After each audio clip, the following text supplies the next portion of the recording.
Shalom saudara-saudari yang terkasih di dalam Tuhan Yesus Kristus.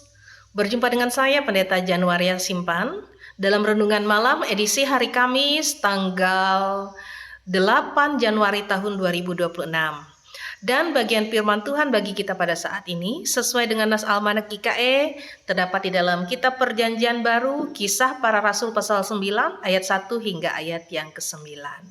Baik, saat ini saya tidak membaca secara keseluruhan, tapi saya hanya akan membaca beberapa bagian ayat yang menjadi pokok atau inti perenungan kita. Bapak Ibu Saudara dapat membaca secara lengkap di rumah masing-masing. Saya akan membaca dari Kisah Para Rasul pasal 9, ayatnya yang keempat hingga ayatnya yang keenam yang berbunyi demikian. Ia rebah ke tanah dan kedengaranlah olehnya suatu suara yang berkata kepadanya, "Saulus, Saulus, mengapakah engkau menganiaya aku?" Jawab Saulus, "Siapakah engkau Tuhan?" Katanya, "Akulah Yesus yang kau aniaya itu. Tetapi bangunlah dan pergilah ke dalam kota, di sana akan dikatakan kepadamu apa yang harus kau perbuat." Amin. Saudara-saudari, saat ini saya mengangkat tema masa lalu tidak dapat diubah, tetapi masa depan dapat diperbaiki bersama Tuhan. Ya, saudara-saudari yang terkasih, kita semua tentunya memiliki masa lalu. Ada masa lalu yang indah untuk dikenang, tetapi ada pula yang penuh luka dan penyesalan. Namun, firman Tuhan mengingatkan bahwa masa lalu tidak harus menentukan masa depan kita. Allah yang penuh kasih akan memberi setiap orang kesempatan baru untuk bangkit dan memulai hidup yang lebih baik. Ada beberapa tokoh di dalam Alkitab yang bisa memberi motivasi bagi kita bahwa masa lalu yang buruk dan kelam tidak selalu menghambat kasih karunia Tuhan. Ada Daud. Daud pernah jatuh ke dalam dosa besar, bahkan merencanakan pembunuhan dalam 2 Samuel pasal 11. Masa lalunya tidak sempurna, tetapi ketika ia bertobat dengan hati yang hancur, Allah memulihkan hidupnya dan tetap memakainya menjadi raja besar.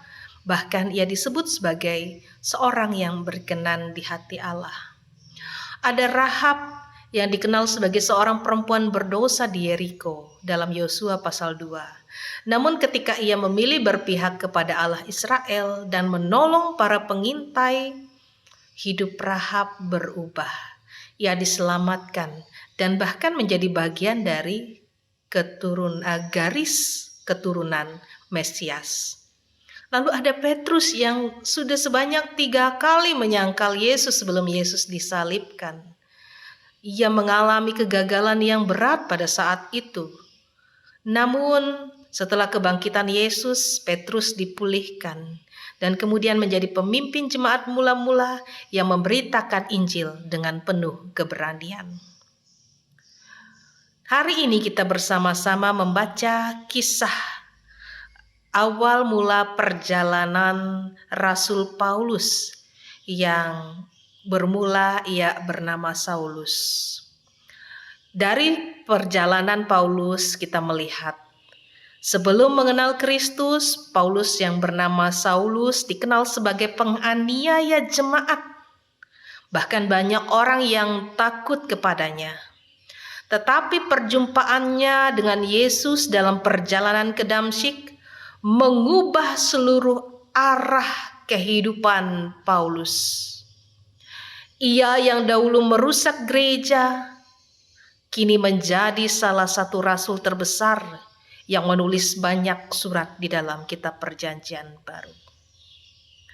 Bapak, Ibu, saudara-saudari yang terkasih di dalam Tuhan Yesus Kristus, apa yang dapat kita pelajari dari bagian firman Tuhan hari ini? Di sini kita melihat bahwa masa lalu yang kelam tidak menjadi penghalang bagi Allah untuk memakai hidup seseorang.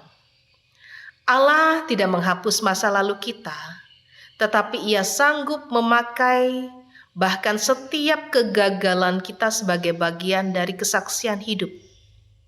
Oleh sebab itu, jangan biarkan masa lalu mengikat setiap langkah kita.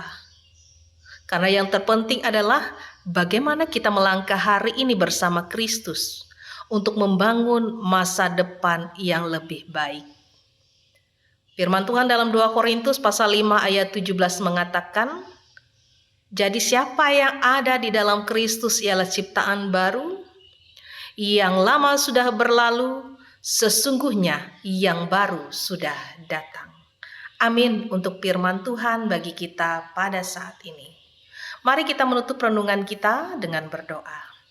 Terima kasih Tuhan, kami telah bersama-sama merenungkan firman-Mu. Sekelam apapun masa lalu kami percaya Tuhan Engkau sanggup memulihkan keadaan hidup kami dan memakai masa depan kami untuk kemuliaan Tuhan.